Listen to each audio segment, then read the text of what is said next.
कि हमारे माताओं पे, बहनों पे अत्याचार, हमारे युवा साथी अगर कहीं जाते हैं तो उन पे अत्याचार, कहीं भी अगर कमाने गए, कहीं भी गए तो उन पे अत्याचार, लेकिन उनके लिए आवाज नहीं उठाया जाता है। कोई भी सरकार हो या कोई भी हो जो हम लोगों के लिए कभी कोई आवाज नहीं उठाया, ना ही दोषियों को सजा मिलता है। क्या वजह है, क्या कारण है कि हम लोगों का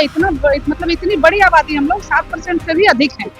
फिर भी क्यों हम लोग आज एकजुट नहीं हो पा रहे हैं, और क्यों हम लोग बिखरे हुए हैं, और क्यों हम लोगों की आज कहीं नहीं सुनी जाती है। हम लोग पे इतने सारे अत्याचार होते हैं। अगर लकड़ी के गांठ को जब तोड़ दिया जाता है, खोल दिया जाता है, तो बहुत आसानी से टूट जाता है, लेकिन उसी लकड़ी को जब गट्ठर के रूप में बांध दिया जाता है तो कोई नहीं उसको तोड़ पाता। तो इसी बात को समझना होगा हम लोगों को, हमारे समाज को, कि एकता में बल होती है, इसलिए हम लोगों को एकजुट होना है। रविंद्र भवन में संत रविदास की जयंती मनाएगी, इसको लेकर के देखिए जिस तरह से पूरे बिहार में इन दिनों दलितों के घर पे बुलडोजर चल रहा है, उसको लेकर के भी अर्चना रविदास जो है वो बरसते हुए नजर आ रही है। इससे पहले बता दें कि पटना में जो है वो दलित समाज के लोग जो चौकीदार दफेदार थे वो भी प्रोटेस्ट कर रहे थे, उनके ऊपर भी लाठी चार्ज किया गया। देखिए इसको लेकर के अर्चना रविदास जो है सरकार को बरसते हुए नजर आ रही करेगी। देखिए हम रविदासों को एकजुट करने जा रहे हैं, और जिस तरह से पूरे बिहार में रविदास के ऊपर जो है वो किस तरह से उनके ऊपर दबाव दिया जाता है, प्रशासनिक दबाव हो या फिर समाज के लोग जो है वो दबाने की कोशिश करते हैं, तो अब रविदास समाज के जो लोग हैं एकजुट हो गए हैं और किसी के सामने दबने वाले नहीं है। क्या कुछ कह रहे हैं सुनिए इस पूरे वीडियो में। रविदास अधिकार मंच का मुझे संयोजक बनाया गया, निश्चित रूप से एक बड़ी जिम्मेदारी है और इसे मैं बखूबी निभाऊंगी, और अपने समाज को एकत्रित करने के लिए ही ये मंच बनाया गया है, ये संगठन बनाया गया है। आज का ये मंच सिर्फ रविदास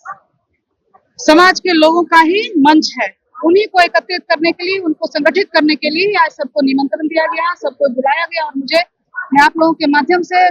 धन्यवाद देना चाहूंगी कि मुझे इस संगठन का संयोजक बनाया गया और मुझे यहाँ मुख्य अतिथि के रूप में बुलाया गया। बड़ी संख्या होने के बावजूद भी आज रविदास समाज हाशिए पर क्यों है मैडम? जी यही बात लोगों से पूछने हम लोग आज और एक दूसरे से विचार करने के लिए हम लोग एकजुट हुए हैं कि क्या वजह है, क्या कारण है कि हम लोगों का मतलब इतनी बड़ी आबादी, हम लोग 7% से भी अधिक हैं, फिर भी क्यों हम लोग आज एकजुट नहीं हो पा रहे हैं, और क्यों हम लोग बिखरे हुए हैं, और क्यों हम लोगों की आज कहीं नहीं सुनी जाती है। हम लोग पे इतने सारे अत्याचार होते हैं, फिर भी कहीं हम लोगों को कोई पूछने वाला नहीं है, कोई देखने वाला नहीं है। आखिर वजह क्या है, क्या करना होगा, हम लोग को उसके लिए एकजुट होना होगा, और एकजुट करने के लिए लोगों को बुलाया गया है और उनसे लोगों से विचार विमर्श किया। बिहार में 80 लाख लोग हैं,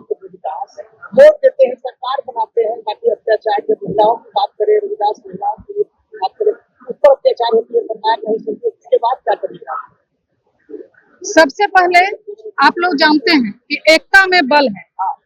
अगर लकड़ी के गांठ को जब तोड़ दिया जाता है, खोल दिया जाता है, तो बहुत आसानी से टूट जाता है, लेकिन उसी लकड़ी को जब गट्ठर के रूप में बांध दिया जाता है तो कोई नहीं उसको तोड़ पाता। तो इसी बात को समझना होगा हम लोगों को, हमारे समाज को, कि एकता में बल होती है, इसलिए हम लोगों को एकजुट होना है। किसी भी कीमत पे एकजुट होना ही होगा, तभी हम आज जो सच बात है कि हमारे माताओं पे, बहनों पे अत्याचार, हमारे युवा साथी अगर कहीं जाते हैं तो उन पे अत्याचार, कहीं भी अगर कमाने गए, कहीं भी गए तो उन पे अत्याचार, लेकिन उनके लिए आवाज नहीं उठाया जाता है। कोई भी सरकार हो या कोई भी हो जो हम लोगों के लिए कभी कोई आवाज नहीं उठाया, ना ही दोषियों को सजा मिलता है। सजा उन लोगों की माफ कर दी जाती है, उन पे ध्यान ही नहीं दिया जाता है। इससे क्या होता है कि दोषियों का मन और बढ़ता जाता है, और वो अत्याचार करने के लिए आगे आते हैं और हम लोगों को समाज में, हमारे समाज के लोगों को सताते हैं। तो इसीलिए हम लोग आज एकजुट हुए हैं, हम लोग की एकता हम लोग दिखाने आए हैं कि हम लोग का भी एक पहचान हो, हमारे समाज की एकता हो, तभी लोग हम लोगों को भी इज्जत देंगे, सम्मान देंगे, हमें अपना हक अधिकार मिलेगा।